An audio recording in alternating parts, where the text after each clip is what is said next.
Iran. This is Democracy Now!, the War and Peace Report. I'm Amy Goodman. This week marks 1 year since talks resumed with Iran over reviving the landmark 2015 nuclear deal, which was abandoned by Donald Trump. In an interview with MSNBC, Secretary of State Tony Blinken said he's not certain a deal can be reached. Overly optimistic at the prospects of actually getting an agreement to conclusion, despite all the efforts we put into it, and despite the fact that I believe our security would be better off.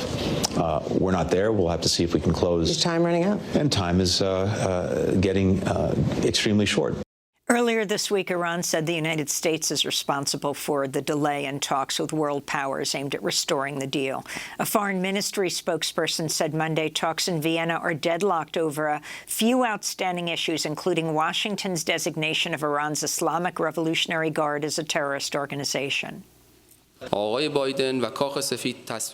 Biden and the White House have not made their decision, and unfortunately, they have held an entire agreement hostage to partisan and international U.S. matters. They are taking the same approach that has caused the failure of many international agreements. We are at the point where the United States must decide whether it wants to uphold Trump's legacy, just as it has done so far, or if it wants to act as a semi-responsible, if not fully responsible, government and have the agreement happen. President Biden's facing pressure from Republican lawmakers as well as some Democrats who oppose his efforts to restore the deal. 18 House Democrats came out against a potential deal earlier this week. We're joined now by Trita Parsi, Executive Vice President of the Quincy Institute for Responsible Statecraft, author of the book Losing an Enemy, Obama, Iran, and the Triumph of Diplomacy, as well as A Single Roll of the Dice, Obama's Diplomacy with Iran. Trita recently wrote an article headlined, Without the Iran Nuclear Deal, War is on the Horizon. Trita, talk about what's happened this week and if you do see a deal in sight.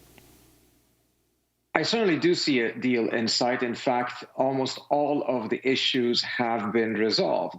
The key remaining sticking point is the Iranian demand that the IRGC be taken off of one of the United States' terrorist list, that it was added on by the Trump administration in a deliberate effort to make it more difficult for a future U.S. president to come back into the deal.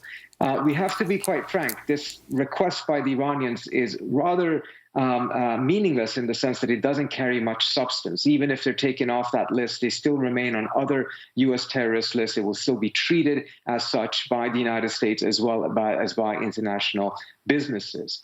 So, for the Iranians, they're not gaining much. The thing for the U.S. is that it will be a high political cost.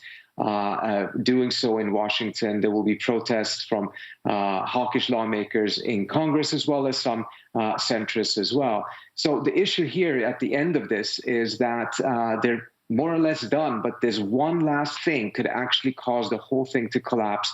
And if it does so, I think it really speaks to the mistake of the Biden administration to pursue a negotiated return to the JCPOA, which has now taken more than a year, rather than just going back into the deal through an executive order in the first week or first days of Biden taking office back in 2021. Why is it so important, this Iran nuclear deal? I mean, even some Israeli officials, Israel is famously so opposed to this deal, said they made a mistake. Well, this deal back in 2015 ensured not only that the Iranians had no pathway to a nuclear weapon, but also that there would not be a military confrontation between the United States and Iran. I think right now a belief has been created that if this deal is not struck, well, we'll just continue to be in the same situation as we are in today, mindful of the fact that the deal currently is not fully in place. But that is a fallacy. The current status quo cannot survive a collapse of these negotiations. The only reason why we don't have an escalation right now is precisely because of the fact that there is still some hope that the deal can be secured. If it isn't, we're going to see escalation from both sides. And though I don't believe either of them actually want a war, there's nothing to say that this escalation that will follow the collapse of the deal will not bring about some form of a military confrontation in the region. Trita, how has Russia's invasion of Ukraine impacted the peace deal negotiations, the nuclear deal negotiations? Well, first of all, the Russians made a request about 2 or 3 weeks ago in which they wanted all sanctions that Russia would be affected by to be lifted. And that was a demand that was rejected by the United States. The only thing the U.S. and the others agreed to is that whatever activities the Russians would have as part of the JCPOA would not be sanctioned by the United States and the West, but it had to be part of the JCPOA. That issue caused a delay of roughly a week or so, and it was ultimately resolved. Right now, the biggest problem is, I think, that mindful of the war in Ukraine and Russia's aggression there, the political cost yet again has risen for the Biden administration to strike this deal because Republicans are making the accusations that this is a deal that is dependent on Putin. It certainly is not. The Russians have a role in it, but this is ultimately a negotiation between the United States and Iran themselves. What about these fears you have of war on the horizon? Why? And also, while Republicans are opposed to the deal, what about this group of Democrats who are opposing the deal, and how significant is this? Also very interesting in this week when Obama, for the first time, returned to the White House. In that case, he was celebrating Obamacare, but it was this week. Well, first of all, regarding the Democrats who have come out in opposition, I think it's very important to keep in mind they're tremendously small numbers. At first, they were going to have 15 people at a press conference. Only 5 of them showed up.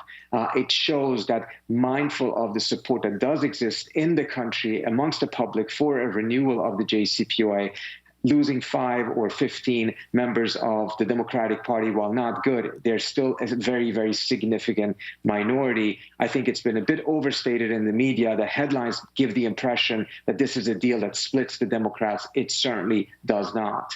But in regards to the escalatory risk, if there isn't a deal, the Iranians are going to continue to enrich at 60% levels. They may even escalate further. They will further expand their nuclear program, and pressure on the United States will increase to take action. And reality is that, by and large, the United States has run out of sanctions to impose on Iran.